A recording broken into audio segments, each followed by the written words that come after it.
Praise the lord everyone. मसीह यीशु के नाम में सबको जय मसीह की सलाम खुशामदीद।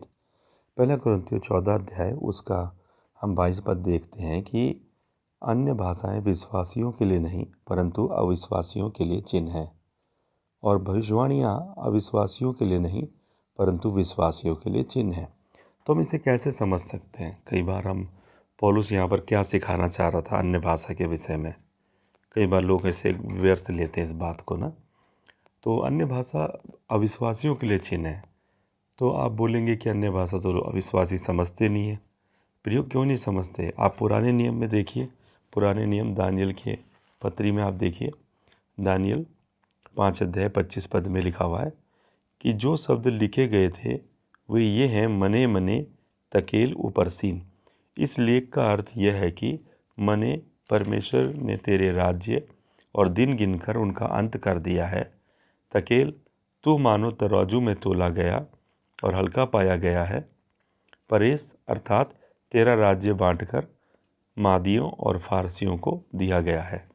ये प्रियो, ये घटना है राजा बेलशस्सर के बारे में, और यहाँ पर उसने परमेश्वर के भवन के पात्रों को बुलाकर उसमें शराब पी, जिसके कारण परमेश्वर का हाथ प्रकट हुआ। उसने दीवार पर मने मने तकेल उपरसीन लिख दिया, और ये थी अन्य भाषा, है ना। और इसका अर्थ कोई वहाँ का ना ज्योतिषी बता सका, ना तंत्री, ना मंत्री, ना वो खुद जानता था। पर इसका अर्थ कौन जानता था? दानियल। और दानियल ने इसका इंटरप्रेटेट किया और उसको सुना दिया। देखिए, ये है तरीका। ये था कि अन्य जातियों के लिए एक चिन्ह पुराने नियम। अब प्रियो, नए नियम में आपको बताऊं, हम देखते हैं प्रेरितों के काम 2 अध्याय निकालिए अभी इस समय पर। उसका 1 पद में हम पढ़ेंगे, और आप शायद, मुझे लग रहा है आपको याद आने लग गया होगा। यहाँ पर हम देखते हैं कि उसका 1 पद में, पिन्तेकुस्त के दिन 2:1 में जब आया तो सब एक जगह इकट्ठे थे, और एकाएक आकाश से बड़ी आंधी, किसी सनसनाहट का शब्द हुआ, और उससे सारा घर जहाँ वो बैठे थे गूंज गया, और उन्हें आग की सी जीवें फटती हुई दिखाई दी, और उनमें से हर एक पर आ ठहरी, और वे सब पवित्र आत्मा से भर गए, और जिस प्रकार आत्मा ने उन्हें बोलने की सामर्थ दी वो अन्य अन्य भाषा बोलने लगे। अब यहाँ पर 5वां पद है इस बात का, जो है उत्तर देता है। आकाश के नीचे हर एक जाति में से भक्त यहूदी यरूशलेम में रह रहे थे, और जब ये शब्द हुआ तो भीड़ लग गई और लोग घबरा गए, क्योंकि हर एक को यही सुनाई देता था कि ये मेरी ही भाषा बोल रहे हैं।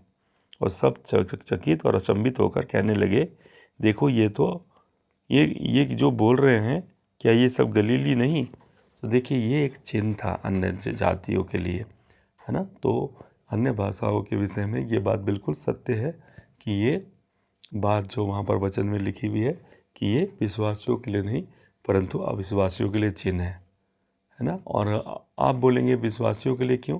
देखिए, विश्वासियों के लिए चिन्ह अगर होती, विश्वासियों को तो पता है कि अन्य भाषा का वरदान है।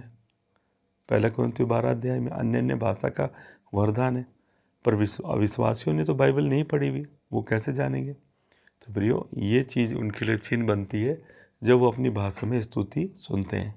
देखिए, चाइनीज़ हमको आती नहीं, लेकिन जब हम अन्य भाषा बोलते हैं तो हो सकता है कई बार हम चाइनीज़ बोल रहे हों।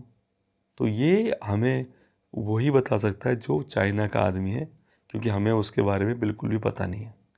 तो परमेश्वर ने चिन्ह रखा हुआ है ताकि परमेश्वर उनकी भाषा में स्तुति करवाकर उनसे उनके बारे में अर्थ बताकर अपनी महिमा प्रकट कर सके। सबको जय मसीह की।